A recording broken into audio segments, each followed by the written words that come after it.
More Freedom Foundation. Today let's see.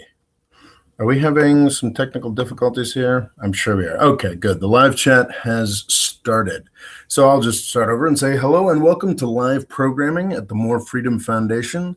I was made aware on Twitter that unfortunately I am conflicting with a World Cup game. That was a terrible mistake with as international an audience as I have, but it had been scheduled, it had been sent out before I was aware of that, so here we go. Today we're going to talk about a figure in U.S. politics who has a lot of ramifications for world politics and a scandal that he's gotten into. I want to make clear at the outset that what Ron Paul's Twitter account tweeted yesterday, I believe it was, is disgustingly racist and is absolutely disqualifying for Ron Paul in any manner of forums. I don't want to create that distance there that the Ron Paul camp is trying to create right now, where they're saying, oh, it was just some guy who was operating the Twitter account. Ron Paul himself doesn't feel this way. It was somebody in the office. We've heard that before. To be clear from the outset, what Ron Paul tweeted was disgustingly racist, disqualifying, et cetera, et cetera, et cetera. But I want to tease out in this chat a little bit about what that means and to sort of compare sort of Ron Paul to a lot of the people who've been jumping on him and sort of enthusiastically condemning him. For full disclosure, I have been a large Ron Paul supporter. I still think he added an incredible amount to our national politics.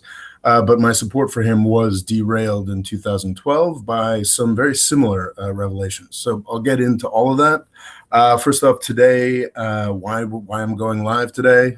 As many of you know, I've been having a lot of trouble with my Adobe suite as far as editing and whatnot, which makes things quite complicated. Those should hopefully get sorted out in the next week or so. I'll be hanging out with some folks who actually know computers, so rather actually know my specific problems with computers. So hopefully they'll get resolved. But I'm also kind of glad that this came up because I would have powered through and done the first of the next 3 videos that I'm planning on doing. But I'm glad that this came up because it actually provides sort of an introduction to what I am going to be talking about over the next month. As many of you know, I don't really delve into U.S. politics in as great depth as I used to. I care a lot about criminal justice. I really don't like Donald Trump, but it's not something I really dive into with both feet. That's going to change a bit this month. I'm going to sort of get into in great detail what exactly it is I think of Donald Trump, but I'm also going to go a bit further into that and what I think about the Washington, D.C. establishment that he is now 100% a part of, if he ever wasn't, but now sort of likes to portray itself as in opposition to him. And I think that this conversation here is a great thing to deal with because it starts to tease out the certain gaps in the way that people in the United States think about U.S. foreign policy, specifically the way that Washington, D.C. policymakers talk about foreign policy. So I think this is interesting. Okay, so for those who may not know, Ron Paul is a profoundly odd political figure in the United States. He comes from a long tradition of sort of Republican conservatives who have zero interest in foreign policy. They think that I don't know, they probably wouldn't approve of the term isolationist, but that's the way that their policies have been described. These folks are not interested in military bases. They are not interested in foreign wars. They're not interested in sending our boys overseas to die. As you may have gotten the sense, I would consider myself part of this tradition. I think that's what true conservatism is trying to avoid doing stupid things and trying to avoid wasting extraordinary amounts of money on foreign policy ridiculousness. Unlike Ron Paul, I'm a big supporter of international institutions. I think that those are tremendously useful tools of policy and have served the United States very, very well. I think that's why I don't describe myself as a libertarian anymore, because I think most libertarians, and probably Ron Paul, would want us out of those institutions, would want us to stop funding them, stop participating, et cetera, et cetera, et cetera. So that was sort of my general drift from libertarianism. Ron Paul, once again, we are discussing his racist tweets, but I think I should go into why I was a huge supporter of Ron Paul. In the 2008 and 2012 Republican primaries, he presented an option. He presented an alternative to the rest of the whole Republican slate, and frankly, an alternative to the Democratic Party's approach on foreign policy as well. He thought the wars were stupid. He thought we should be done with them, and he thought we should stop doing them. As viewers of this channel and anyone who reads a newspaper will know, Ron Paul failed quite spectacularly. Despite every president since and including George H.W. Bush running on a platform of, sorry, not George H.W. Bush, but George W. Bush, and I think Clinton as well to a degree, despite all of them running on a platform against an aggressive foreign policy, against getting involved in foreign wars, we remain very much mired in foreign wars, and I believe that to be a tragedy. So Ron Paul was incredibly useful. He got up in debates to say 9/11, it happened because of things that we had done. I mean, he wasn't as pointed in his analysis as I would have been, because even Ron Paul knows that he can't go after Saudi Arabia or the fact that it was the United States and the CIA that put together the elements that knocked down those towers. But he was speaking honestly about these issues, and he wasn't going with the standard generic answers to the question, why do they hate us? He was saying, well, they hate us because we're really involved in their countries, and we bomb them and we kill them. While obviously it's a horrifically wrong response to fly planes into Twin Towers and whatnot, it doesn't mean we should lie to ourselves about why these things are happening. So it was tremendously exciting. I put a link in the description to Ron Paul's greatest moment in, I believe it was debates in 2007, Republican primary debates. He sort of got into it with Rudy Giuliani, a famous Donald Trump stooge, who reacted to Ron Paul's very logical laying out of the reasons why we're involved in wars and why we shouldn't be, with a demand that he apologize because he'd never heard anything like that before. And that was just a terrible thing to say, and that he should retract his statement. And Ron Paul very affably just sort of stands there and goes, well, no, actually, here's another example of how we've screwed up and how it's come and blown back on us. It's a magical thing. I still find that moment pretty thrilling, because in that respect, Ron Paul was absolutely right. Now, Ron Paul is someone I have always agreed with on foreign policy and supported him because of that, because he provides such an incredibly valuable opportunity. But I think it's worth talking about the fact that Ron Paul is also kind of nuts. There's a lot of stuff that he believes and supports that doesn't make much sense to me. He really wants to end the Federal Reserve. I'm pretty sure he's a big go back on the gold standard guy. And that's sort of, I think it's sort of interesting that people who, political figures in today's United States who actually challenge our foreign policy establishment, actually challenge the military-industrial complex more broadly, are all fringe figures. They're all folks out on the margins who believe stuff that very few other people do. And in order to create a movement behind that sort of thing, or even just to continue to sustain themselves,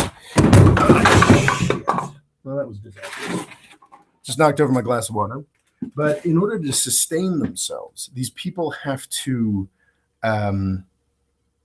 get very fringe, just have to continue to eat as a political movement.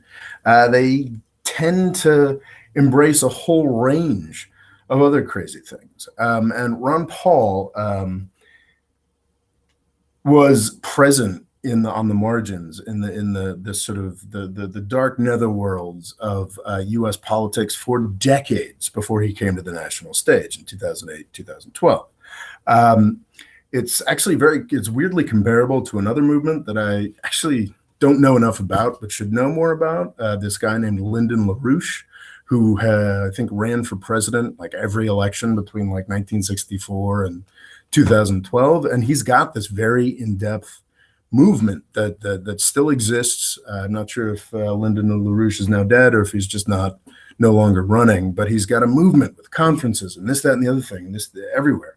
I think that's a great thing about the United States, is that these very marginal movements can survive and even be profitable, but they're also often crazy, like super crazy. And Ron Paul came out of that. I mean, he's sort of part of that well, what's the metaphor I'm looking for here? Part of that sort of weird fertilizer on the margins. And today, these places have more natural homes on the internet. So rather, these movements have like more natural homes on the internet. But that did not used to be the case.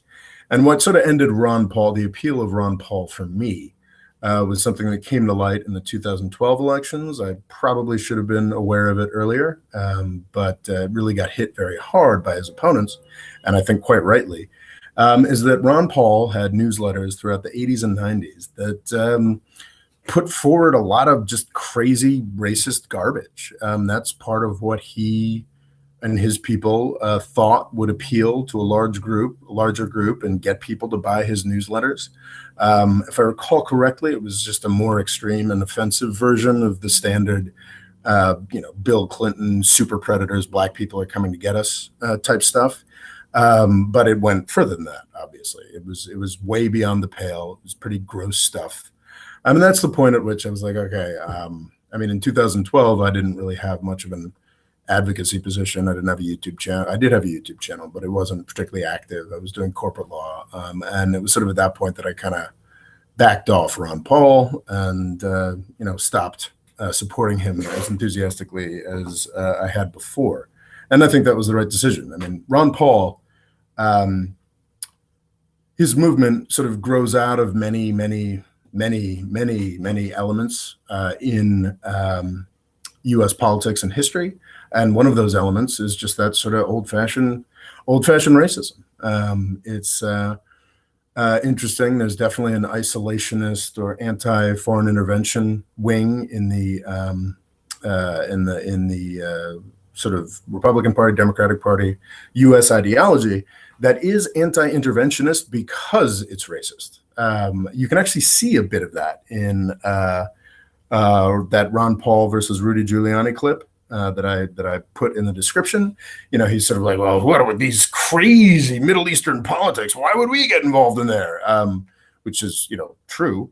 Although we've sort of created the Middle East crazy politics, but it's a good instinct. But you can definitely see the subtext of like, why would we get all messed up with damn crazy Arabs? It's got that sort of element, and I think that a lot of aspects of the whole Ron Paul movement before it became a mass movement in 2008 and 2012 definitely had roots in things like the John Birch Society, sort of historically racist stuff.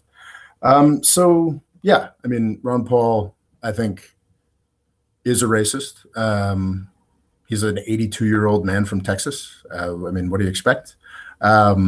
But I think I should unpack a little bit more about what that means. I did a video about a year ago talking about how I'm a racist. I actually believe that we use this term racist or racism in way too disqualifying a way, because what it does is it allows us to say, oh, racism and race, somebody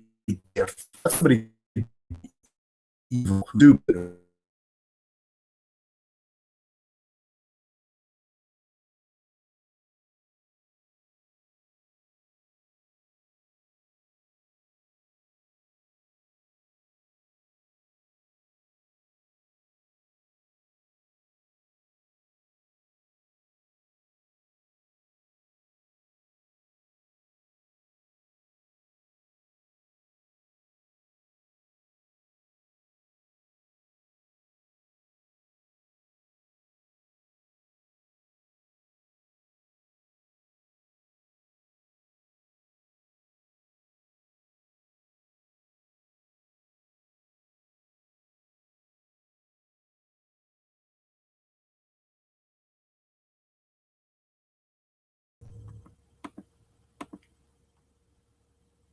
Okay, good. We are live again. I hope you didn't see me flipping out.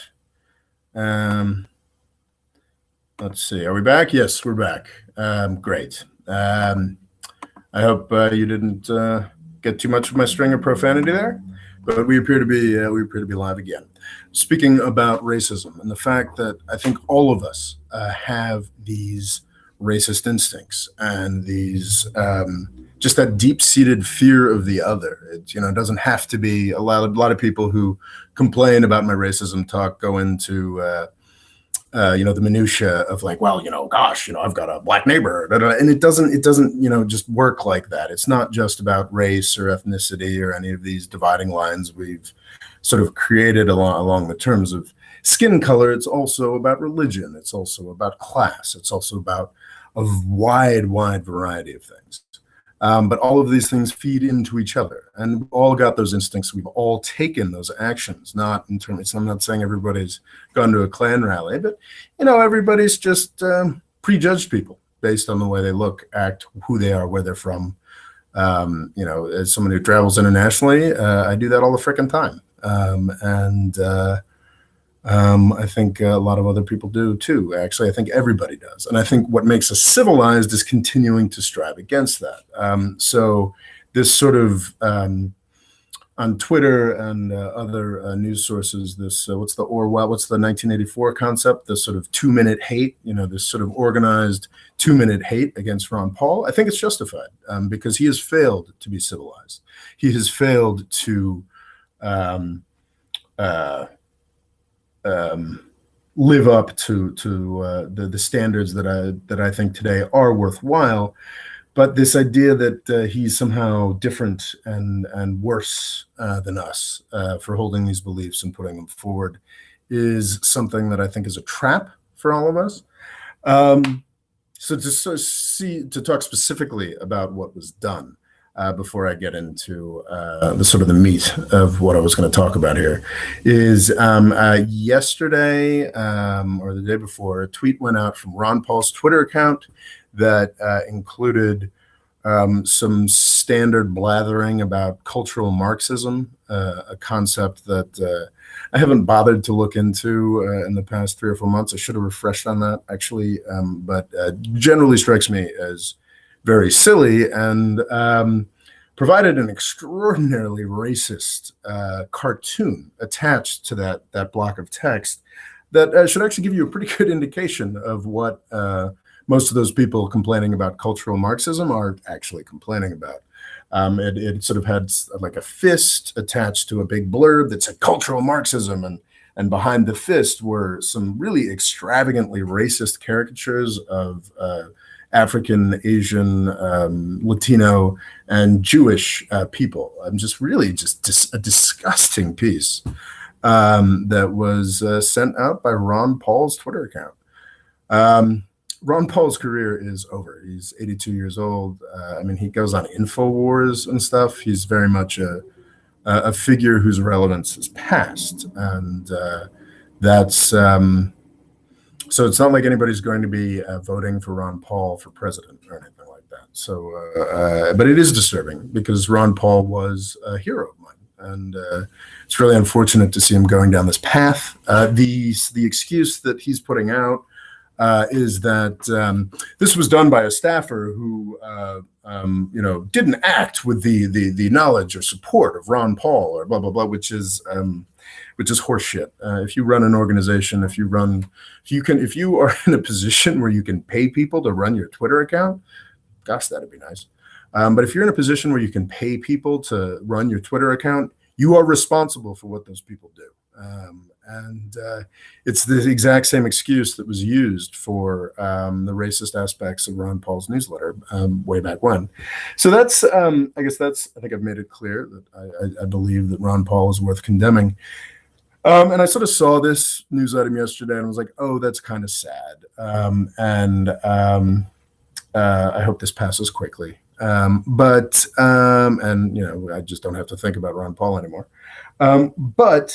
The pylon has incorporated some people that really it just really strikes me as extraordinary and more than a little offensive that these people think they're standing on good ground to talk about racism and racist policies. I think it's actually quite offensive. Specifically, it was a tweet by David Frum. David Frum is a guy that I have loathed for quite some time. I think I may have been aware of him in my brief period of supporting the Iraq War, and probably liked him because of that. But David Frum is a guy who worked as a speechwriter in the George W. Bush White House. He is credited for coming up with the concept of the axis of evil. So yeah, he's the guy who provided that framework for sort of declaring war on a number of countries, Iraq, Iran, North Korea, that we're obviously still dealing with today. I think he's a dipshit. I think his role as a 23-year-old, I supported the Iraq War because I was angry and wanted to see people punished or whatnot. I should probably actually talk about that in a video at some point. But I was a 23-year-old working as a paralegal, at a job that I could, actually quite literally black out at, writing nasty emails to some of my college buddies about how great invading other countries were. David Frum was at the center of the decision-making, the justification, and the settling of these wars. And his political position since then hasn't changed. He, I believe, still supports the Iraq War, thought it was the right thing to do, though poorly executed, perhaps. He'd have done a better job if he was really in charge. He has supported the war on terror the whole time and is an advocate of fighting with Iran. So, yeah, this is a guy who has changed not at all. But what has changed is his sort of political profile and the places that he gets invited to speak. He's now very much part of the hashtag resistance. He's one of the resistance neocons, if you like that term, which I think is fairly descriptive. He actually sort of predated Trump with his apostasy. He kind of supported Obamacare and got fired from the American Enterprise Institute, one of the sort of Koch brother institutions in Washington, D.C., a think tank.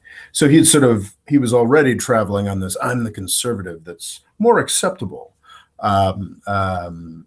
path. He'd been traveling on that for quite some time. But Donald Trump has been his opportunity to shine. He's written a book called Trumpocracy about how terrible and corrupt Donald Trump is. Haven't read it, certainly won't frickin' read it. So this is a guy who's now become a bit of a hero. I wouldn't be surprised if a lot of my sort of well-meaning progressive left liberal friends all follow him and retweet him with great approval.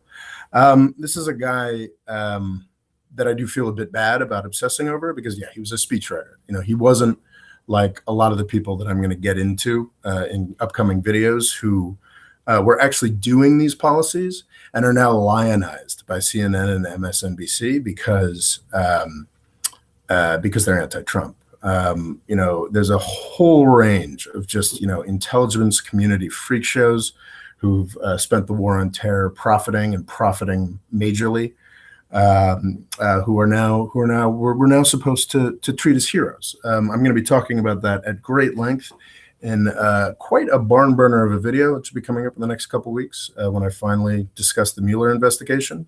I can pretty much guarantee that this video will piss everybody off, which is, sign I must be doing something right.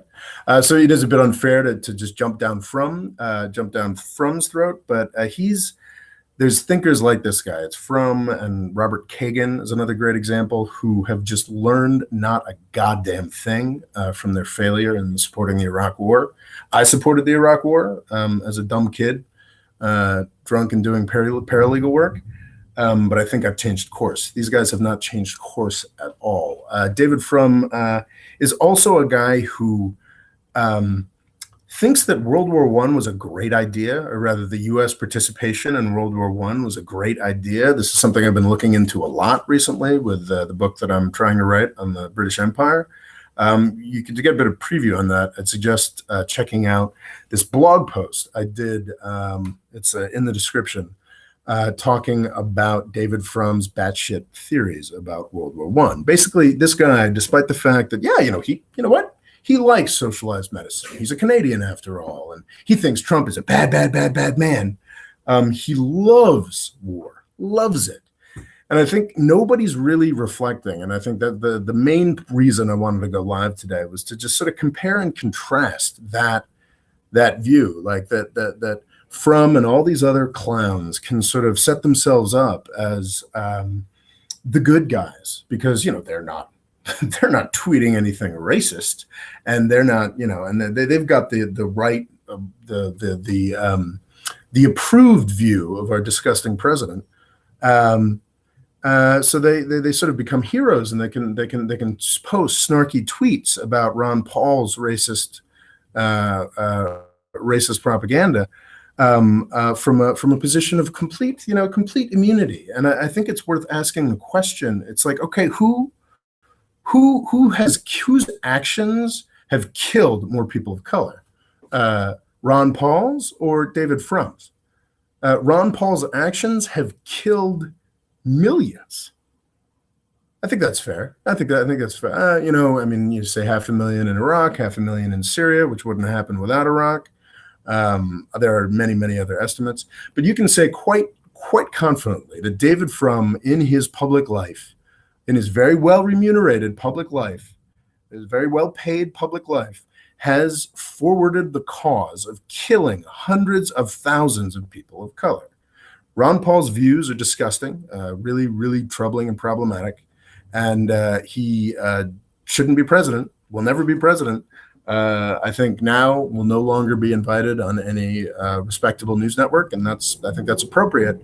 But David frickin' Frum is seen as this great wise man, and is allowed to go talk everywhere, because he's never tweeted anything racist. He's just killed hundreds of thousands of people through U.S. policies, through pointless, wasted efforts like the war in Iraq that he still, to some degree, supports. Though I'm sure, he thinks it could have been done better. So that's infuriating. And to go back to that clip with Rudy Giuliani and Ron Paul, it's fascinating that Rudy Giuliani just sort of stands up there indignantly and insists that, well, I've never even heard anything like that before, and Ron Paul should retract his dastardly opinion. And it's true. None of these frickin' people even hear these opinions anymore. Unfortunately, a lot of fringe people will marginalize themselves, like Ron Paul has, by doing stuff that is seen as outside the pale. That's an interesting term. Seen as wrong, and I think rightly seen as wrong. And there's just such a dearth. There's such a lack of commentators that are taking it all seriously, who actually deal with facts. If you want some really disturbing reading, I'd sort of just go to the Axis of Evil Wikipedia page, and there's some quotes from David Frum in there where he describes his revolutionary thought process that got him to seeing North Korea, Iran, and Iraq as part of an axis of evil, just like the folks during World War II. And I'm just like, this guy thought that was freaking clever. This guy thought that was smart or new or novel. This is our thought leader. This is an intellectual. He thought that was smart and novel and original to compare a U.S. enemy to Hitler. He thought that was clever. I mean, that's been U.S. policy since 1946. Everybody's the new Hitler, and because this guy managed to put a little bit of a branding swing on it, he's sort of seen as a genius.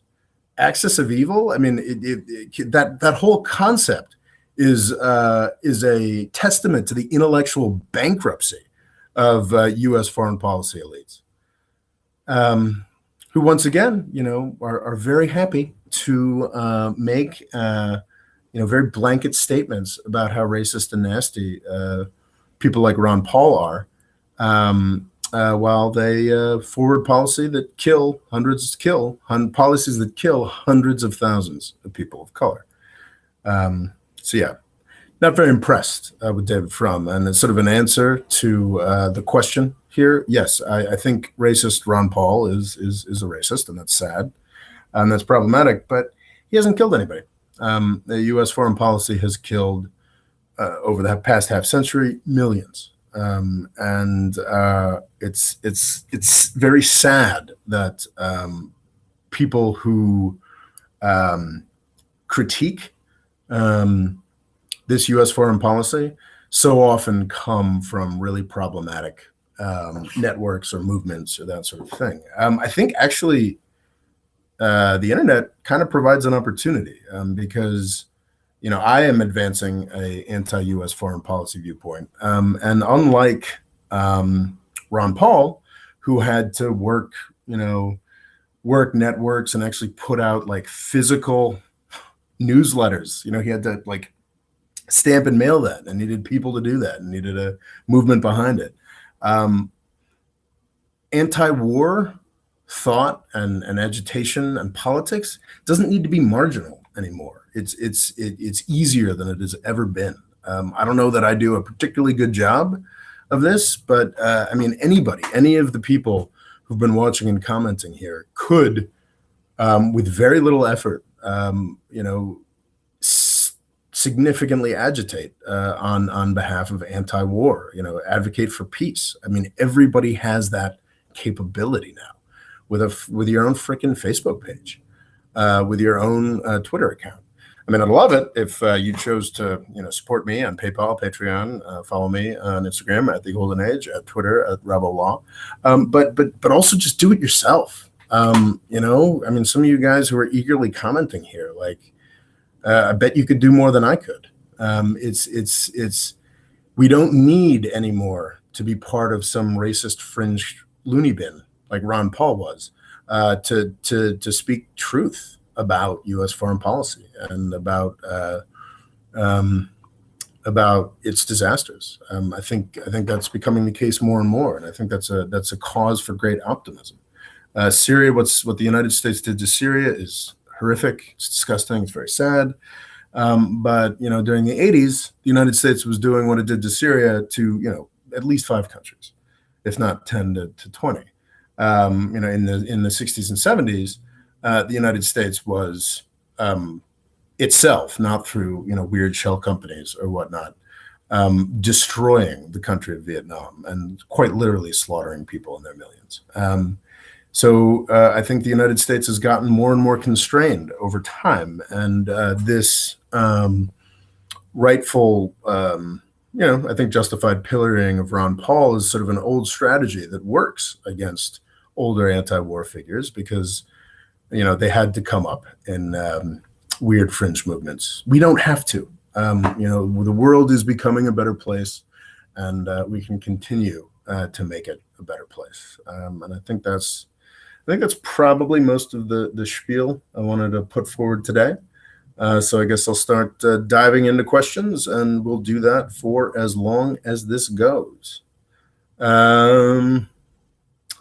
got Frick on K saying, hey from Turkey. Hey from Connecticut. If you've got questions, can we jump in? Eric Smith says, Jesus, the Zionist lobby AIPAC is the reason for American intervention in the Middle East. Eric, I'm going to put a Medium post that I've written about this whole AIPAC Likud party, Benjamin Netanyahu theory about foreign policy. In brief, it's wrong. It's not that the U.S. government works for Netanyahu and the Likud party and AIPAC. It's actually that AIPAC and Netanyahu work for me as a U.S. investor. I think that there are strong elements in Israeli politics. I think actually Israeli politics is largely controlled by the U.S. military-industrial complex and our concerns. And as somebody who has some broad-based index funds in his retirement account, I profit every time Israel bombs Gaza, every time the Middle East gets a little more unstable. I profit, and I don't personally own any, defense contractor stocks, but that's sort of not how these things work. The U.S. economy feeds into itself. The whole BDS thing, boycott, divestment, what have you, I think does have an effect, and Israel is terrified of it. But the idea that anybody who invests in really U.S. stock markets or world stock markets can avoid benefiting from aggressive militant Zionism is a fantasy. Israel has a destabilizing effect in the Middle East because it is useful to the United States and United States defense contractors. This idea that, it's, the Jews are controlling everything is a very old and very stupid idea. It's been useful to Russian elites in the time of the czars. It was useful to German elites. It was very useful to Stalin's communists. And now it's useful to folks in the United States, because we were talking about fringe movements in this discussion. And it's very easy to discount, just like Ron Paul has been sort of struck off the lists of every cable news channel yesterday. It's very easy to discount and marginalize people who obsess about, the Zionists or the Jews or this, that, and the other thing. And it supports people like me, the people who actually benefit from these systems of control and death. Thank you, I guess, for my economic interests and, the profits of my retirement account, whoever was talking about the Zionists. But I think it'd be better if you took a wider perspective, because I like to see the people who watch this channel as knowing what's actually going on rather than what isn't. Adam G asks, Ron Paul is racist.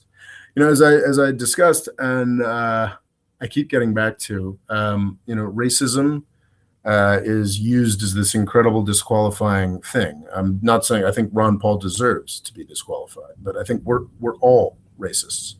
I think that's sort of one of the indisputable and sad facts of modern life. It's striving against that makes us civilized. But because Ron Paul is surrounded by, has been for 40, 50 years, a bunch of people who are legitimately racist and like strongly racist, I guess.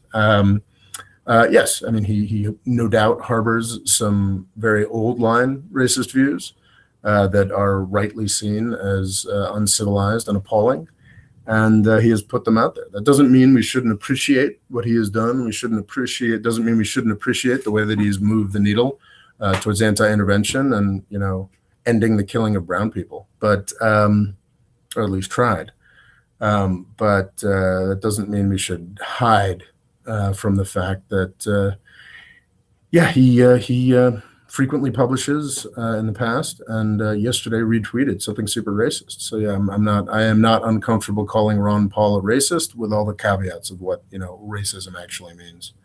Ross asks, what do you think of the U.S.-China trade war? I had a script written on that, but I didn't like it. I'll probably rework it and push it out. But I've actually talked about this issue a lot, that Trump is currently destabilizing the U.S. World system. He's destroying something that's worked really, really well for us for a very, very long time. And the thing is, he's going to get away with it because the United States is vastly more powerful than we sort of give it credit for.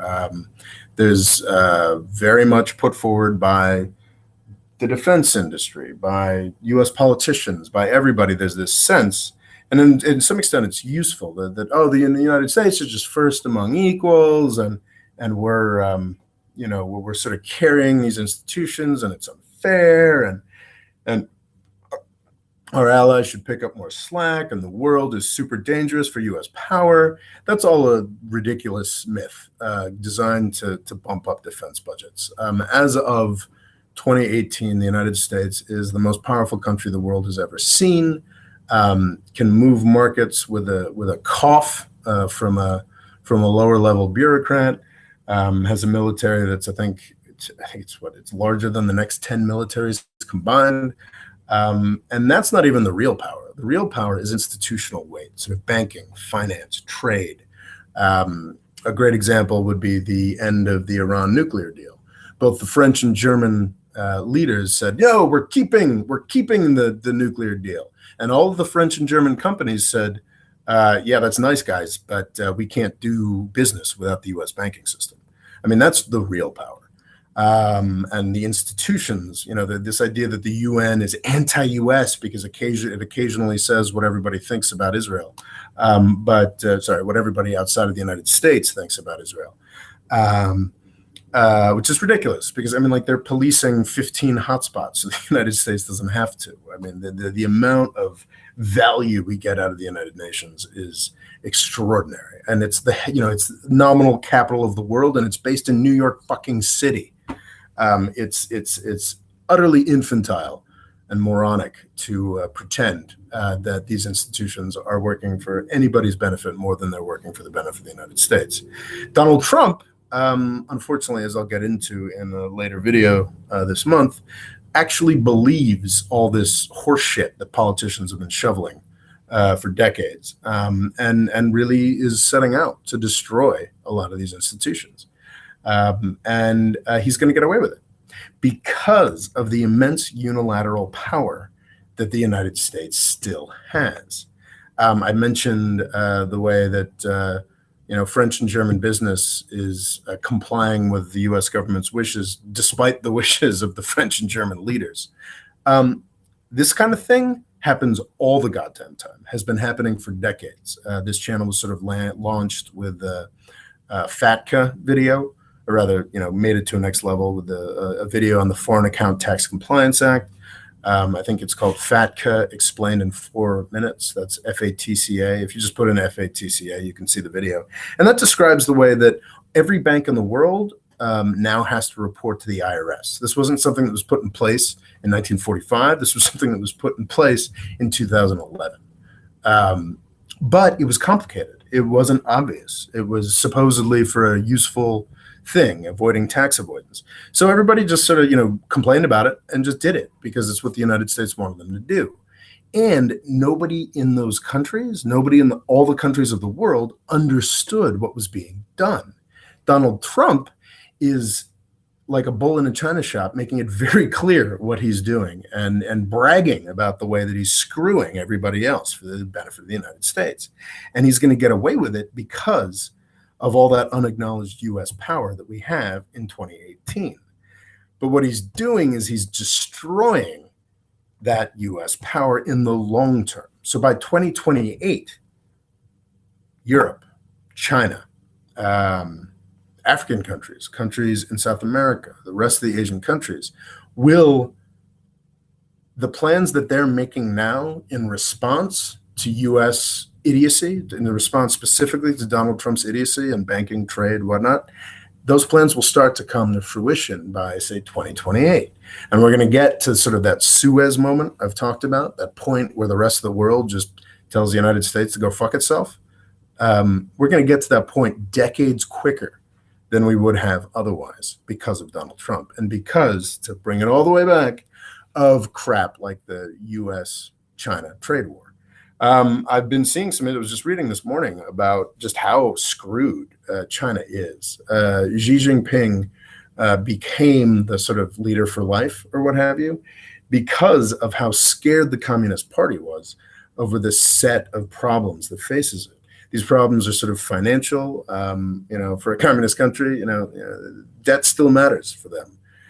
The stimulus package that they undertook after the financial crisis to keep things spinning is sort of now coming due. A lot of those debts, a lot of that money that was shoveled into the economy is garbage. And this sort of U.S.-China trade war thing makes things a lot worse. I was just reading yesterday, there's an article in Bloomberg, I believe, about the fact that nobody's really paying attention to the fact that the Chinese stock markets have kind of had a massive crash over the past year. Not an instant one in a day that would have made news, but if something's lost, I don't recall the details, but it had lost something like 10 to 20% of its value. China is in serious trouble, and this trade war is creating more trouble.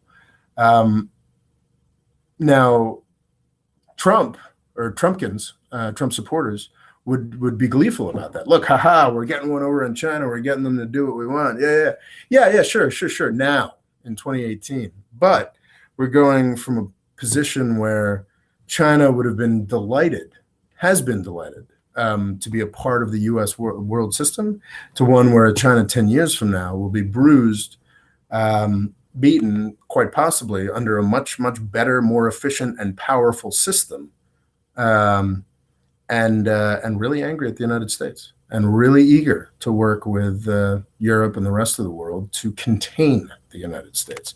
So as I've been saying on this channel for quite some time, Trump has the real potential to get away with most of what he's doing. But it's at the cost of the future of the U.S. world system.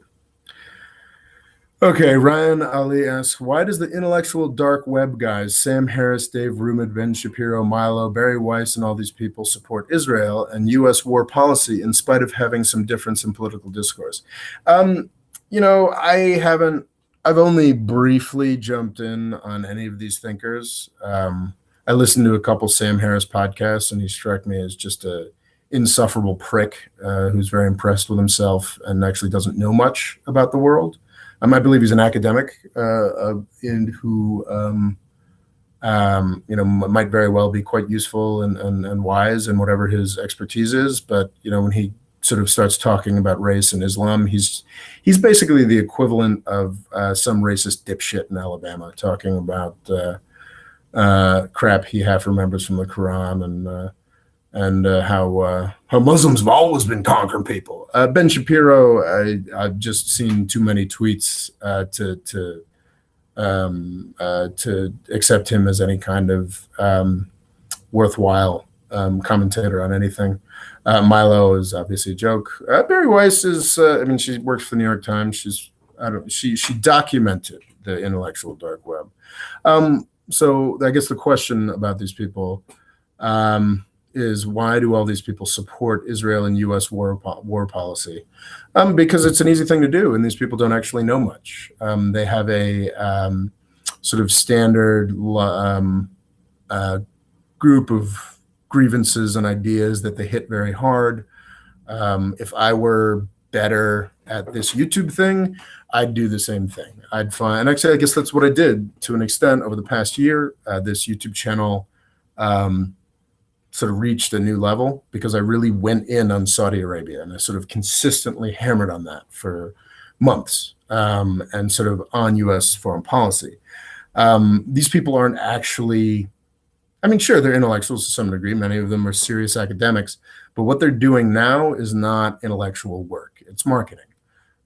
They are finding a certain set of issues that they can hammer on over and over and over and over again, and talk about, and they know that there's an audience for that. They know how to appeal to that audience. They know the way to do it. That's what the intellectual dark web people are. They're just sort of savvy internet marketers, many of whom have done very impressive and interesting academic work outside of that. But and they know that if they want to sort of appeal to generalized white guys who are concerned about feminism or who are concerned about cultural Marxism. Remember, we know what cultural Marxism really means now from that Ron Paul tweet. Sort of fear of brown people generally. These people know that if they're going to appeal to these people and get their YouTube live streams and their books, watched and their books bought and this, that, and the other thing, they know that they can't challenge certain preconceptions. I think in my video on Gaza, I talk about the fact that I do that too for different reasons. Challenging the sort of U.S. approach to Israel is something that you need to be incredibly careful about. Not because you're gonna, not because, as in places like Turkey, it's not like you're gonna get arrested or something like that, but the professional consequences can be severe. I think, very severe. There was a podcast I was listening to. I think it's Citations Needed, and it sort of talked about what happened when a sort of respected talking head on MSNBC, who happened to be a Palestinian, sort of talked a little too honestly about what the Israelis were doing in Gaza during one of their many bombing runs. And then she just quickly was booted off the network forever. I think I'm probably conflating some different issues here. But the reason that the intellectual dark web people don't challenge any preconceptions about U.S. war or Israel is because they don't really have any original ideas. They're just marketing a certain book or a certain approach, and they know that those particular issues are sort of third rails to people. They're all about talking about sinister forces that are coming for them, and the largely white male audiences they have don't want to hear that they might be the sinister forces. So they're not going to screw up their grift. They're not going to screw up their shtick. Cultural Marxism does not have to be a Jewish consequence. Jews are simply another victim of it. Thankfully, Africans and Asians are not enthralled by it, says the Guardian of Truth. I really need to, drill down on what people are talking about when they're talking about cultural Marxism, because it's something that's become a complete catch-all. It's sort of anything that isn't the intellectual dark web mainstream is seen as part of this sinister plot. I think cultural Marxism, like actually defined, has got something to do with the Frankfurt School. Is that right? A bunch of Marxists in the 60s and 70s who realized, oh, wait, communism is failing miserably. We need to come up with some new shit. And sort of basically tried to leverage and take advantage of a whole bunch of movements, women's liberation, civil rights for African Americans, anti-racism generally.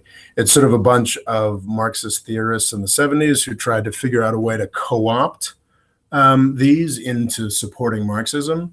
And it's kind of sad that people like Jordan Peterson and Ron Paul are sort of supporting their work all these years later. That could be completely wrong. That could be completely off base. But yeah,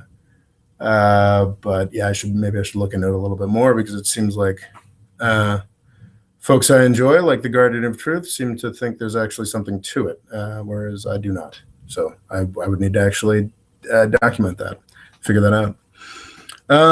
Adam G asks, you think U.S. is intentionally pulling back? I think the United States absolutely should pull back, but we're not. We are intentionally driving forward. We are militarizing all of Africa. We are getting more involved everywhere. Trump, who actually did some great stuff on, somebody is sanding outside. Trump, who did actually did one very good thing in Syria, ending the CIA program, also put 2,000 U.S. troops on the ground in Syria. And there's no plan to ever get rid of those guys. We're not pulling back on anything. What Trump seems to be trying to do is pull back U.S. leadership of international institutions, which is just absolutely batshit crazy, because these things cost us nothing. Like, what is, I think that our entire contribution to the UN budget is like a third of an aircraft carrier. That could be wrong. But it's insane how much return we get from these international institutions compared to military spending. So yeah, we're just going whole hog with the militarization of everything. And yes, Trump is the first president, and this is, I think, his terrible, terrible innovation. Yes, he's trying to pull us back from international institutions, which is batshit and insane. I think I think he's kind of succeeding in that, which is terrible. Okay. Let's see. Okay, Logical Extreme asks, how does France have the military might and money to empire build in Africa? Their economy is 1/8 of the U.S. economy. That's an interesting question, and that gets to sort of a basic about France and its West African empire that I think I'll be talking about actually in my upcoming book. France is very close to West Africa. It's, I mean, West Africa, that's an oversimplification. West Africa is tremendously, it's massive. You got those map distortion things, but they are a historically large power who has been most accessible, or has had the most access to West Africa. So that's why their empire survived. And in the period of European imperial expansion, and even down to today, Logo Coldstream is referring to a recent article on France's sort of empire in West Africa. I cannot recall exactly where it is, but it's a fascinating thing to look into. The French military is still pretty much everywhere. The main currency in a lot of West African countries is a French currency, or at least it's pegged to the franc. They have incredible power there, incredible influence, frequently sort of pick and choose the presidents or what have you, intervene all the time, have tons of military folks on the ground, and the most basic thing allowing them to do that is the fact that nobody cares. West Africa, outside of Algeria and its large oil economy, which is a tremendously complicated history with France, and has succeeded in booting France out mostly. You still speak French if you go to Algeria, but that's changing. But the reason that France is able to have this incredible power in West Africa is just that nobody really cared. Nobody really wanted West Africa, and that's not any different today. And I think it's actually quite shameful, the degree to which France has been allowed to continue to exert power in West Africa, and it sort of becomes a self-perpetuating thing. They pick the corrupt presidents for life, and things don't really improve for anyone in West Africa. It would be interesting is sort of if local powers like Nigeria, get their shit together and start exerting themselves in those countries. It'd be interesting to see what actually happens to French power there, because it won't be good, or it will be good. It'll be great. But yeah, I think that's the basic fact of French empire in West Africa, is that never really went away, despite all these places becoming nominally independent, and that has definitely contributed to their continued lack of development, and the fact that they can just continue to do it because nobody cares. So that's that. Okay. Questions. Siavash says racist Ron Paul. I think I've answered that question many times. Let's see. Does anyone have a question? That's interesting. Why are you so doubtful of old people becoming president? We Malaysians elected a 93-year-old for prime minister. P.S. Najib is now in jail. Oh, well, that's nice. Logo Cool Extreme is talking about the Malaysian elections, where a flagrantly corrupt, nasty regime was defeated by a movement, interestingly led by another former prime minister. I can never remember which countries have presidents and which have prime ministers, but I think in the particular case of what do you call him, Matahir? Did I get that right, Loga? In the particular case of Mahathir Mohamad, the guy who was just elected leader of Malaysia once again, he, I think, very consciously is in there in a sort of caretaker, moving things along capacity. I'm not saying that. No, I am saying that old people are generally, once you get into your 80s and 90s, you're generally diminishing in capacities. I'm just about to turn 40 next year, and I already feel like my capacities are diminishing. Certainly physically, if not mentally yet. Well, if not mentally much. So I think that's just a biological fact. I think it's great that Mahathir has. Sorry, my pronunciation is awful today. Well, why should today be any different? But it's fantastic that this old leader of Malaysia has managed to have such a positive effect in the Malaysian politics. And of course, there are individual exceptions everywhere. That's what individuals do. But I think, yes, generally, I think my bias against old decrepit presidents and leaders is generally fair. Or maybe that's just my U.S. bias, where we generally make a habit of sort of savaging our elders. We should probably be more respectful. Ross says, I'm 20 and I already feel like I'm getting old. I've started getting hangovers. That's how it starts. I had to quit drinking in my mid-20s for many, many reasons. But one of them was getting 3-day hangovers. So there you go. Do you think, Ryan Ali asks, do you think there is any way the U.S. mainstream media would evolve from being anything other than creating marketing echo chambers? Yes, I think it absolutely already is that. I think that a lot of it is we get what we ask for, we get what we pay for. I have essentially zero use for any of the television news channels. I think that to make serious decisions about politics, foreign policy, the world, really to make any kind of serious decisions, you can't get them from your TV.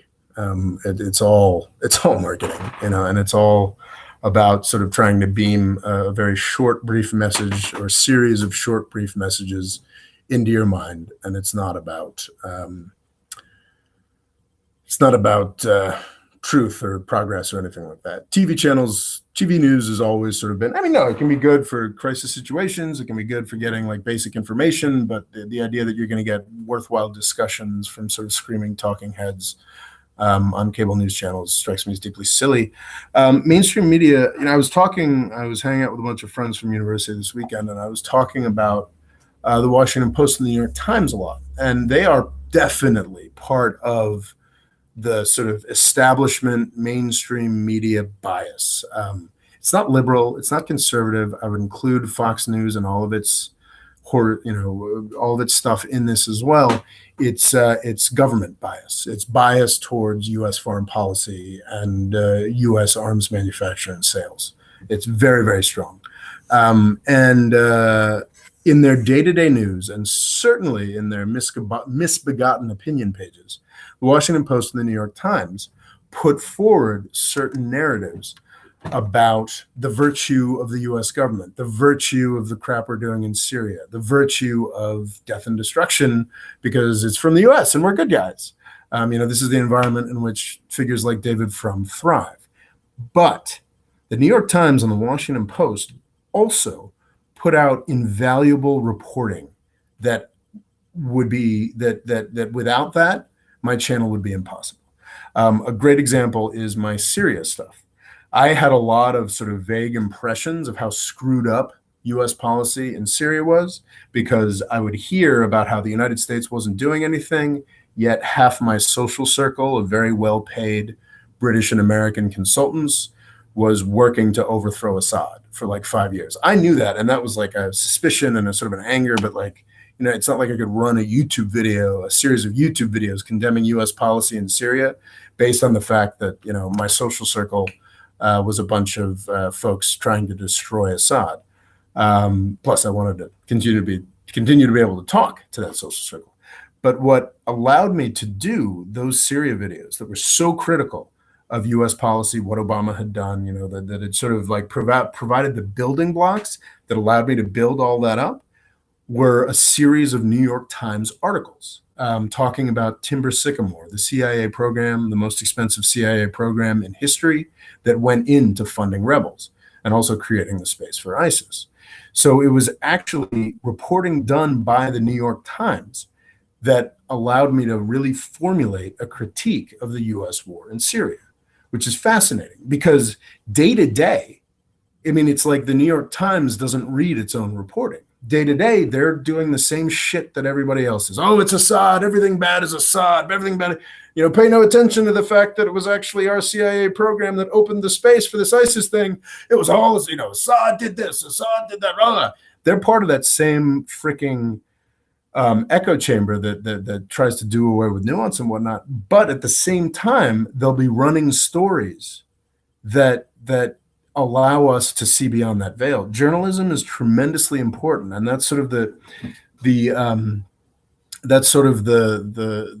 crucial thing that gets left out when we just dismiss mainstream media or something like that. So I find the Washington Post's obsession with this Russia bullshit to be deeply offensive or whatnot. But I subscribe to the Washington Post because they too do tremendously valuable reporting, in-depth reporting on what's actually going on. And without those print institutions, without those places where news is actually written down and looked into and funds journalists, without that, we would be lost because we would have nothing but the intellectual dark web and a bunch of other dipshits running around knowing nothing.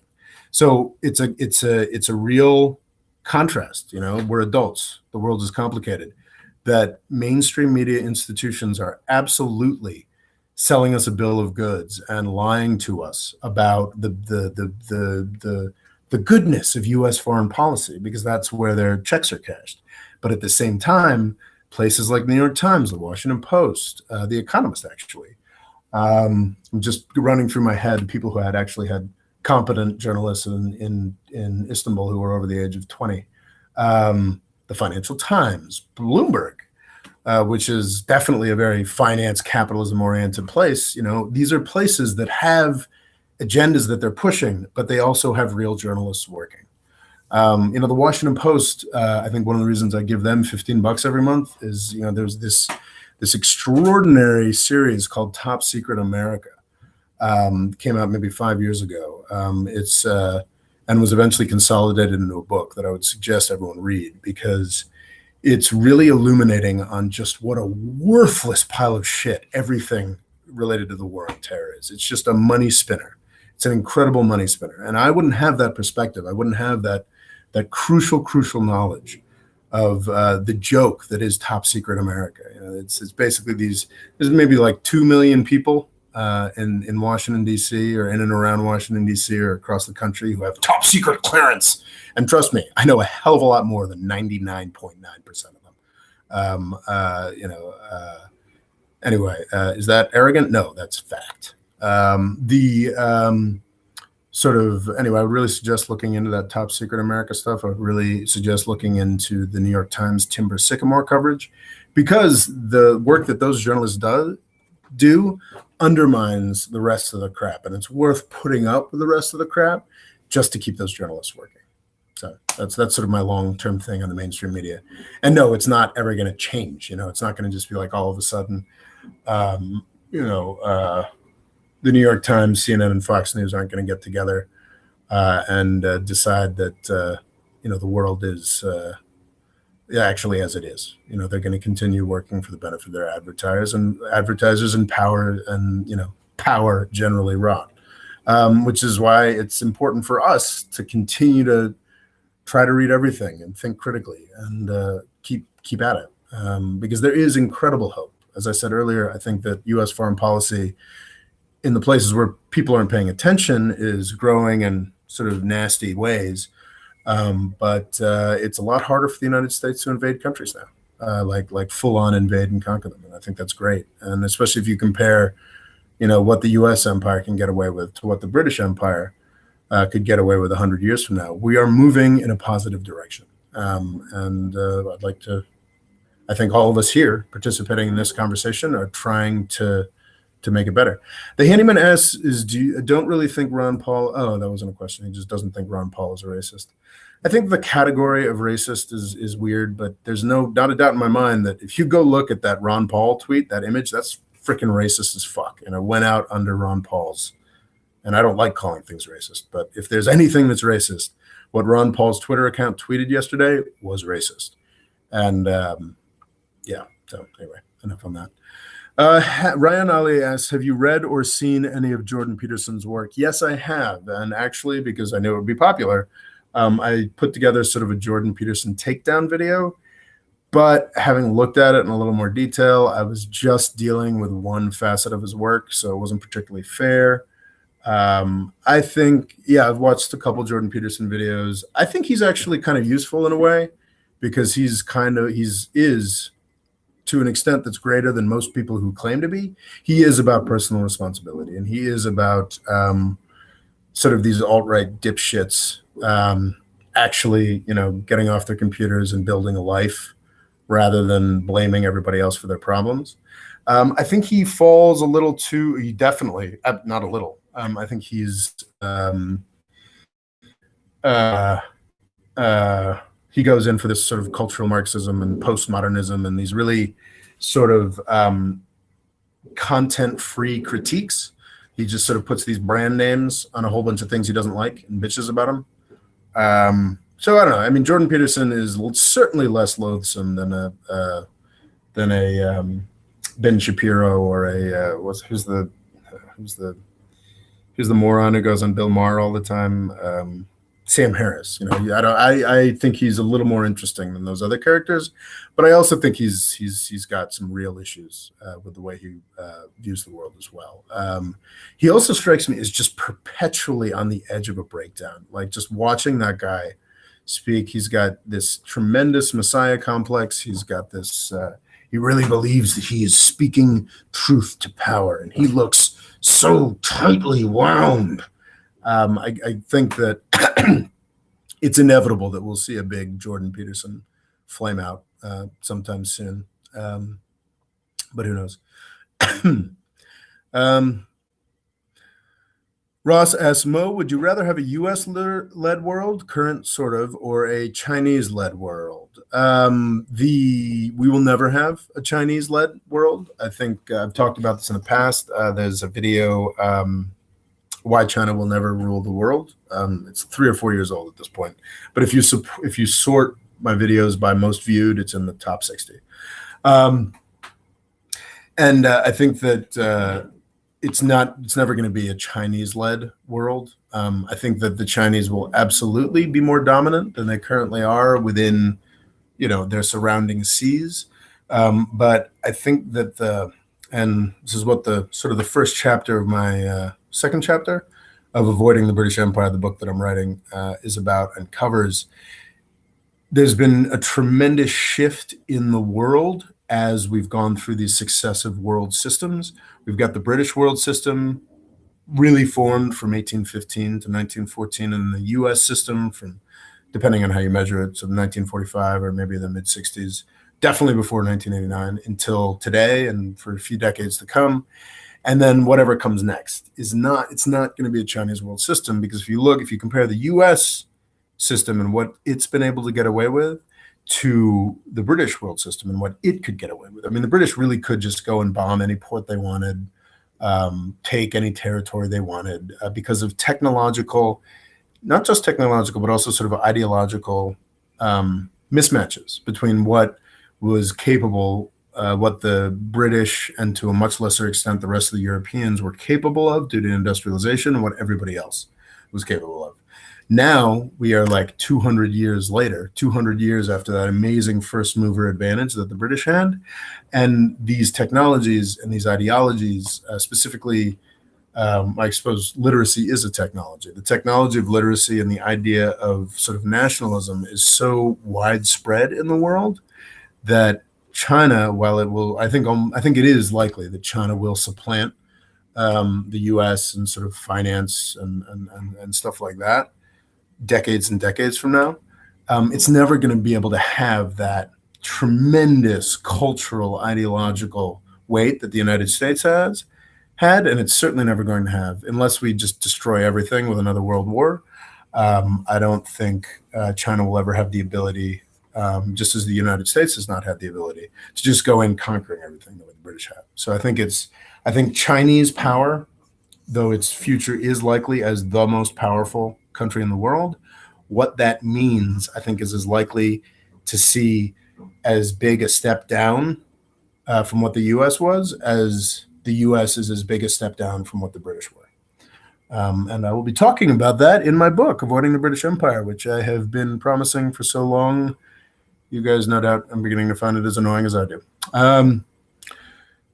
Okay, Peterson is an intellectual fraud. A few good observations packaged in pick shit, says Scott Lau. I've read a lot of reviews that give me that impression, but I haven't, nor do I think will I ever go through any of Jordan Peterson's books. So I can't advance that view as my own. Do we have any more questions? Guardian of Truth asks, get to my previous question about Ethiopia, please. So the way this works is I'm trying to talk. I'm not a very good multitasker. So if you asked a question that you want me to answer earlier on in the chat, I don't have the time to be like, oh, is there a question up here, and click up over here, because that makes for a really boring experience for all of you guys. So while I'd like to go find the Guardian of Truth's question, I don't want the boring open space here for that. So if you have a question that you want answered, Guardian of Truth, please just repeat the question. Please, if you had a question from earlier, just cut and paste it and drop it in, and I'd be happy to answer it. But I can't. I feel it would be very boring for everybody else if I was scrolling up here looking for questions. So if anybody's got questions, please do drop them in there. I mean, we've been doing this for an hour and 20 minutes. We can, if there are no more questions, we can close. Okay. Ross, what's your opinion on the UNSC, and do you think it needs an expansion? Oh, the United Nations Security Council. Yes, actually. I think eventually the United Nations Security Council should be expanded. I don't think, but that's more in principle, and how that would work in practice is very hard to say. I honestly think the British and French seats should be done away with. I think there should be one EU seat. But that's more like my principle. Like, how would that work at all with the politics of the thing is really hard to say. What I would love is that, China, India, they start pitching in and paying for more and more of it.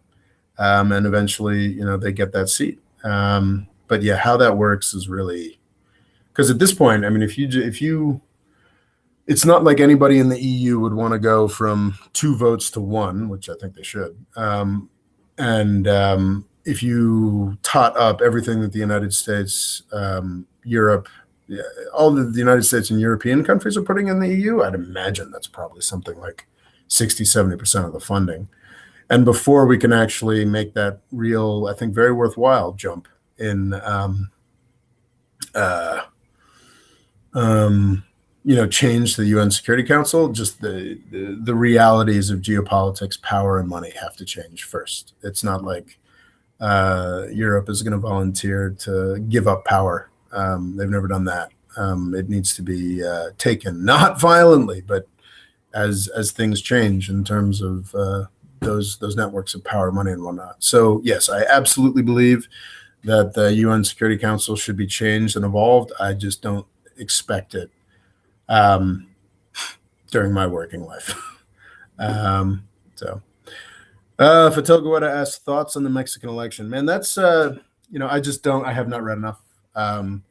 Latin America is a really interesting place, and what always grabs me, and what I think a dynamic that people just don't fully understand, is just how fundamentally racist and unequal all these countries are. It is mind-blowing. I've been lucky enough to spend time with very good friends in Mexico, and I visited some other countries, and man, they love. It's one of those sort of irritating things that while I absolutely believe in talking about racism and that sort of thing and challenging it in my own country, my international experience has led me to believe that the United States, while I do believe it to be a very, country with a lot of problems related to race, is the least racist country in the world.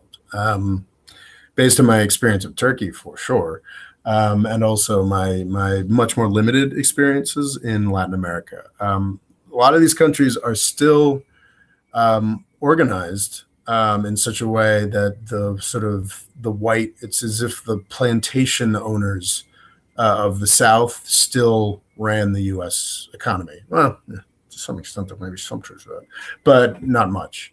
But it's really quite straightforward. Like the lineal descendants of conquistadors, or at least probably not many of those left, but the sort of white folks who ran the empire for Spain are still in control of the vast majority of the power and wealth in all those countries. And I think that's a dynamic that needs to be understood to understand anything. And unfortunately, what that does is it provides a lot of open space for demagogues. I mean, if you want to know why Chavez was so popular, you just got to look at him versus his physical appearance versus the physical appearance of all of his opponents. I'm not sure there were many blondes in the opposition, but they're generally European folks, with some exceptions. And Chavez, presents as someone who looks a bit more indigenous, and I think that's been a factor from Bolivia with Evo Morales, who my understanding has worked out really, really well, which is fantastic. But we don't hear about Evo Morales' socialism because it's working. We just hear about Chavez's socialism, which did not. But I think that's a tremendously large facet with AMLO, or Obrador, the guy who just won the election in Mexico.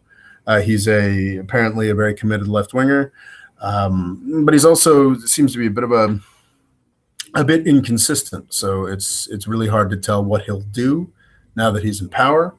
But speaking from my experience of time in Mexico, with dear friends who I love very much, I can see why there would be a lot of resentment and anger of wealthier people in Mexico. And I hope and pray that it doesn't manifest in a way that shuts down economic development, as we saw in Venezuela. I hope that the example of Venezuela provides an example of how stupid that can be. And my understanding, this could just be hopeful ass covering at this point, but my understanding is that AMLO has been surrounding himself with a few people who actually know what they're doing and actually might try to actually attack corruption rather than just going big time for redistribution and killing the golden goose. But we'll see. So yeah, that's sort of my thought on Obrador's win in Mexico. Ross asks, where do you live in the United States? I don't. I'm now at mom and dad's house in the New York City suburbs for a moment. I've spent a fair amount of time here. I was actually living in Manhattan for the first half of this year, coming into film. You guys might recognize that bookcase back there. Coming into mom and dad's house to film because my apartment was rather small and rather close to the street. I couldn't film videos there. But I can't afford even that very small and miserable apartment not miserable. My roommates were great. My landlord was very nice. But small and not exactly. Anyway, couldn't afford that apartment in New York City. So I'm traveling for the summer. I'll be spending a bunch of time in places where have friends who are kind enough to volunteer free places to stay again. And then in October, I would love to move back to New York City because that's where my family is. My folks are getting a little older, brother and sister there as well. But I think probably, especially if I don't freaking finish this book, financially, I'm probably going to have to find a cheaper U.S. city. So I don't know, maybe Pittsburgh, maybe Nashville. I don't know, thinking about it. We'll see. So yeah, the answer to where do you live? That's a very long answer to where do you live in the United States? And I don't really. I'm heading back overseas in just a day or two. Mikey B says, that was an obvious mistake made by Ron Paul. Seriously think it was a complete misunderstanding. Don't think he deserves a racist name tag now. And actually, I do. Actually, I do think he deserves the racist name tag now, even as someone who doesn't really like the whole practice of looking at racism as something that's different from all of us. Because think about that. He had, I mean, this wasn't like a, oops, oh wait, this was, this wasn't like, oops, I put that on the Ron Paul account instead of the racist Ron account. I mean, this is the official account of a guy beloved by millions who was a president, a semi-serious presidential candidate in 2 elections. He can afford to have somebody who works for him who does his Twitter account. And this goes out under it. I mean, that cartoon is the kind of like flagrant racism you see in hate to break the Godwin's law here, but it looks like Nazi propaganda. I mean, it's really foul. Segregationists in the United States in the 60s would look at that and say, ho, ho, ho, ho, that's a little too much. And if you're somebody who is lucky enough to be able to, it's one thing if this guy was consciously sabotaging Ron Paul, if this was a disgruntled employee, but that's not what was said. There's no disciplinary action against this guy. There's nobody getting fired. Oh gosh, I didn't mean to send that out.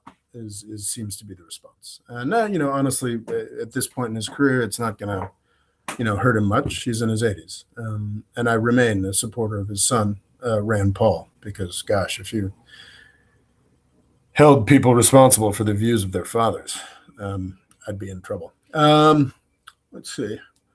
Do we have any further questions? Okay. If the United States is going to give countries who make nuclear weapons whatever it wants, like Pakistan and North Korea, why shouldn't we Malaysians make a nuke so the U.S. will take us seriously, give us stuff? Hey, that's a valid question. I think the choice to just sort of grin and let it go when Pakistan developed the nuclear bomb was real fucking stupid. And then, of course, that meant that India had to do it. Actually, I'm not sure which way it went.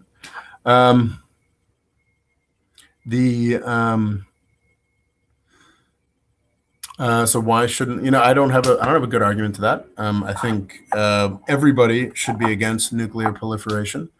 I think Malaysia doesn't have a lot of natural enemies at this point. Though if Trump succeeds in destroying the international order, everybody's going to have a lot more natural enemies. And Malaysia will think it's a really good idea to get a bomb, and then Indonesia will, and then Thailand will, and then eventually some political regime will come around that isn't as friendly to their neighbors as the ones before, and somewhere, somehow, it'll all fall apart, and we'll get a nuclear apocalypse, and that'll be about it for the human race.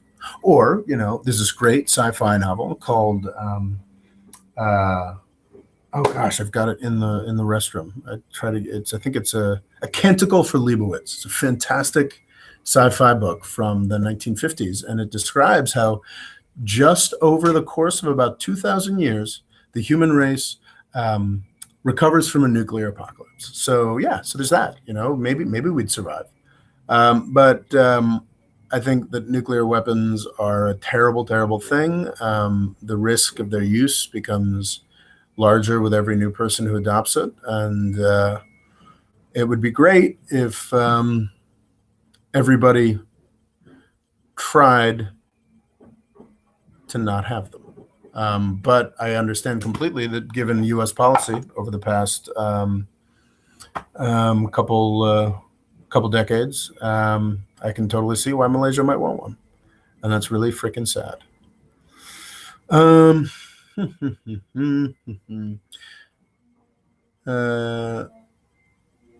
Where's the question?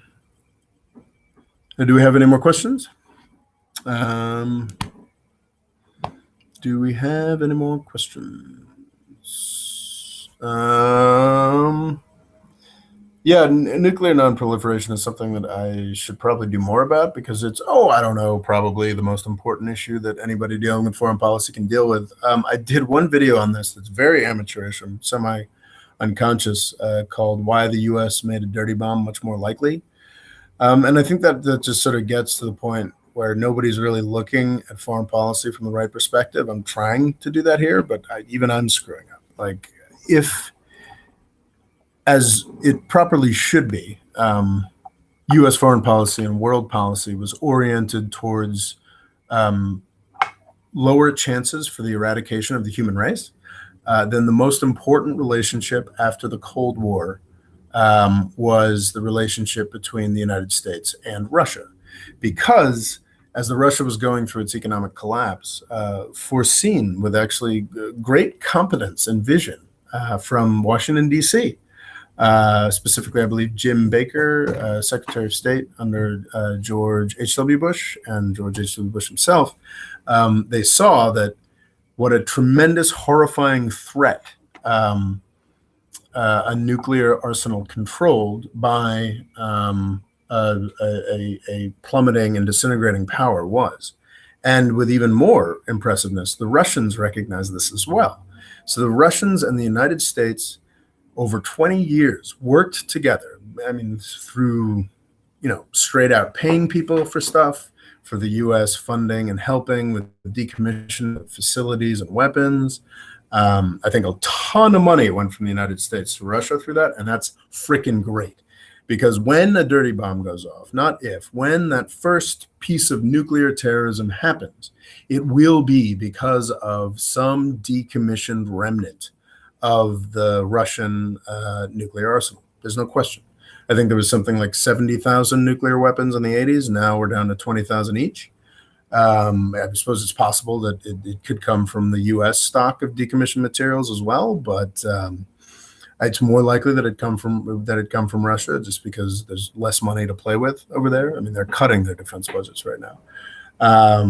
But when an attack happens, it will almost certainly be because somebody lost track of an old dismantled missile in Russia, possibly in the United States, but I think a lot less likely.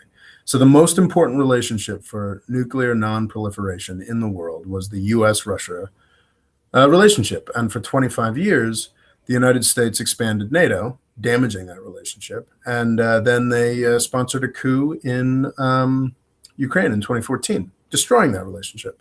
And that policy, that I think it's called Nunn-Lugar, it's been a long time since I've looked at that. You can Google it. It's NUNN-LUGAR, I believe the policy is called, after the senators that sort of wrote it into law, that lapsed in 2014. And that's how you get our first piece of nuclear terrorism. So yeah, even I'm not focusing on the truly important stuff, I guess. But thought that was worth putting out there. Guardian of Truth asks, should Pakistan be considered a rogue state at this point? I don't think that. I don't think that's fair, because Pakistan has been allowed to do what it's been allowed to do forever. The sort of switch from severity to a blank check over and over again with Pakistan, I think, has been part of the root of the problem. I think that's got to do with the underfunded State Department. That's got to do with short-sightedness in Washington, D.C. We're happy to fund them and let them do whatever they want for 10 years when the Soviets invaded Afghanistan. And then we're like, all of a sudden, wait a second, you guys have human rights violations. Now we're going to cut everything except for that military funding that creates most of the human rights violations. And then, of course, 9/11 happens. It's like, oh, we're pals again. We're going to ignore everything nasty about you and just funnel money into your place. And then, oh, we found Osama bin Laden. Now we hate you again, and it's just...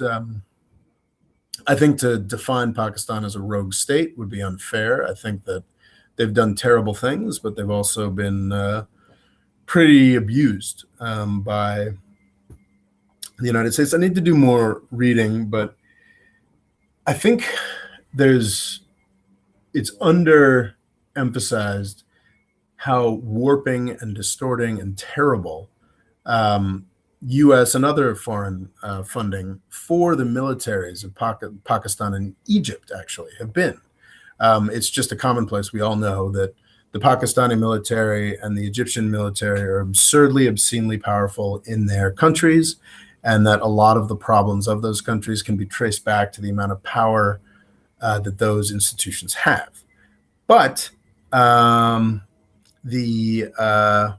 but we don't sort of put two and two together. We don't actually look at the histories of these.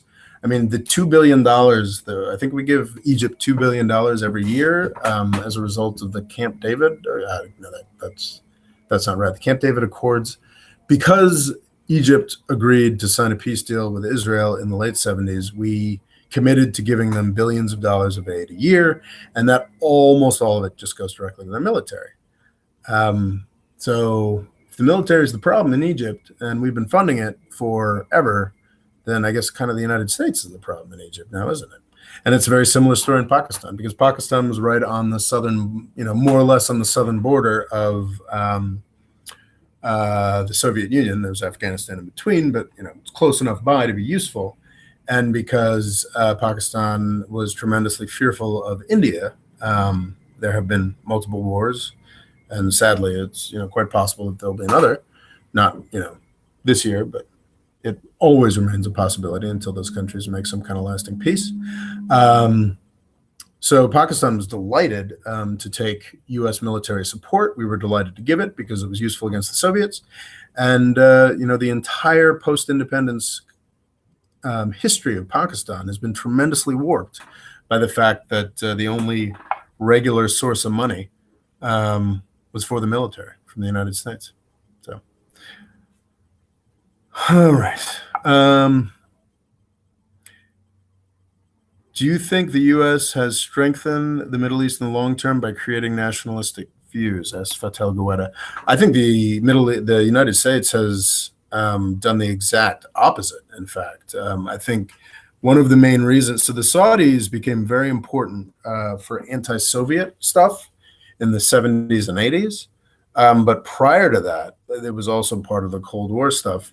They were our main weapon against Nasser, who actually did have a very concrete Arab nationalist program for about a minute there in, I believe, the late 50s or early 60s. Syria and Egypt were actually together as a united Arab republic, and Nasser did a terrible job of that, and the Syrians were like, yeah, screw this, and left rather quickly. But the Saudis were initially a tool against Arab nationalism. So the United States and the British before them have been doing absolutely everything they can to crush Arab nationalism for 100 years. And that's actually another reason why we've basically supported the creation of this jihadist nightmare.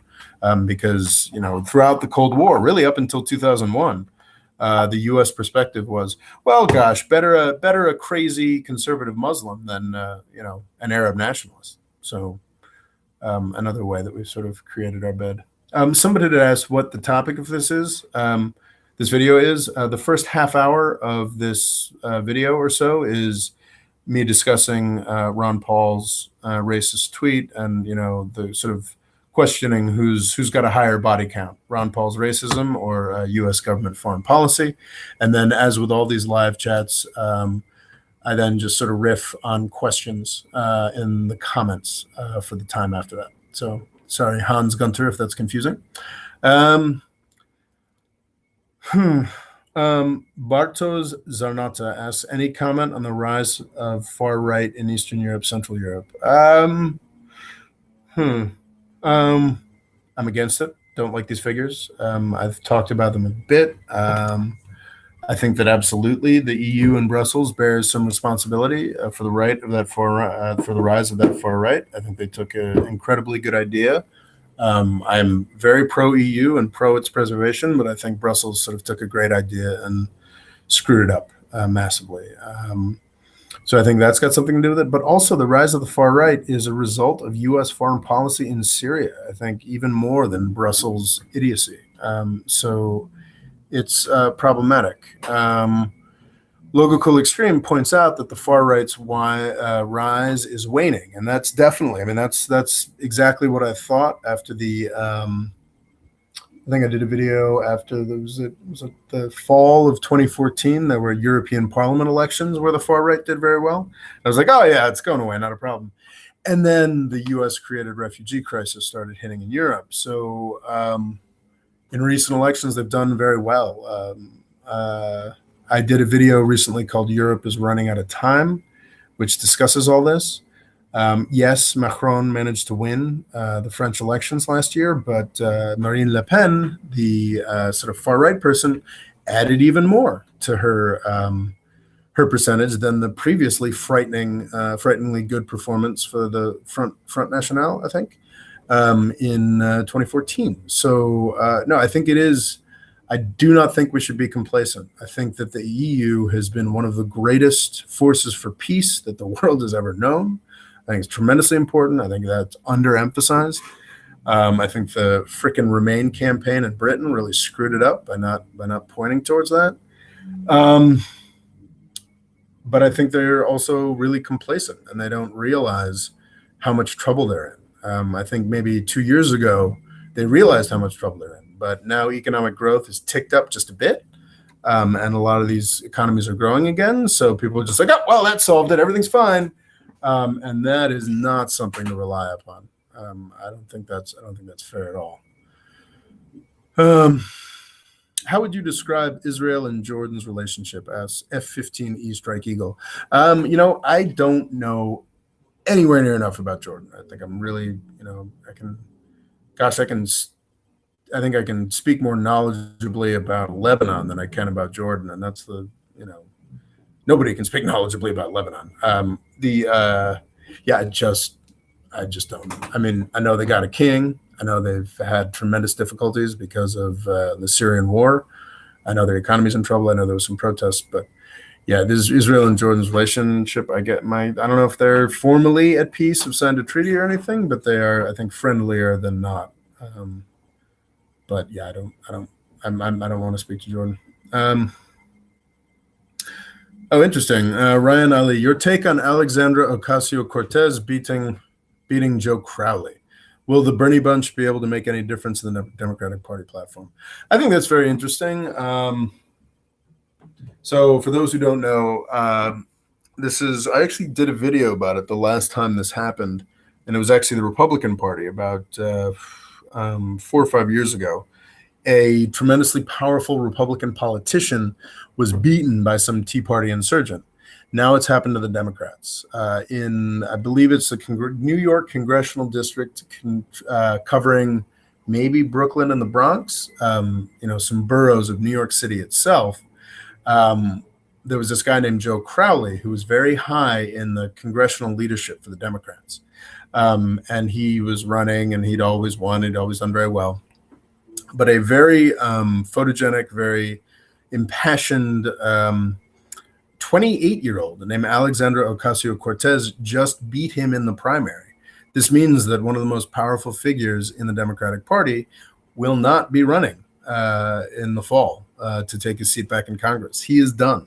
And it's very likely that Alexandra Ocasio-Cortez will be in the U.S. Congress.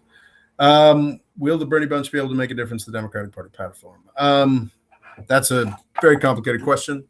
So I think it's always exciting to me when this happens. I'm not a big fan of sort of Washington, D.C., Congress, congressional leadership or whatnot. And it's good to see them scared, frankly. I think that New York City is as far as like the question of will this have a larger impact, I'm skeptical. I'm very skeptical. New York City is a very progressive location in the United States.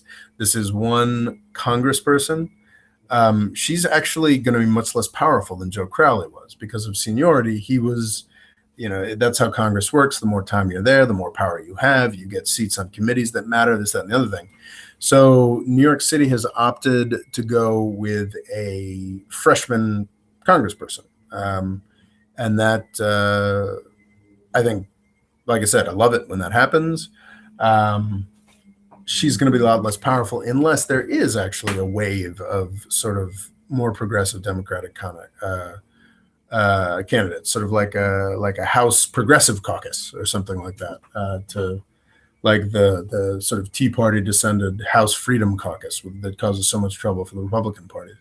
I think there is serious appetite for leftist, socialist views and approaches in the United States right now. And I think I'm not a fan of that sort of thing. But I think it's incumbent on those of us who have done well, not me personally right now, but my family, done well out of the U.S. economy to do what happened, in the progressive era, in the teens and 20s, recalculate things so as to make them more just and accessible. Because if we don't, then the country will be forced to go in a more socialist direction, and we'll deserve it. So there. Obviously, I would not like that result, but I think the people are adopting more socialist and leftist views. It should be represented in the Congress.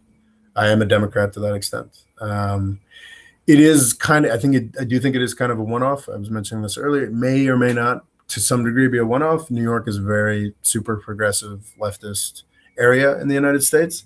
And, folks who speak like Alexandra Ocasio-Cortez are not going to be able to win elections in other places in the country as Democrats. So who knows? Or maybe they can. Who knows? I mean, this could be the start of a serious wave of change in the United States. But yeah, those are my thoughts on Alexandra Ocasio-Cortez.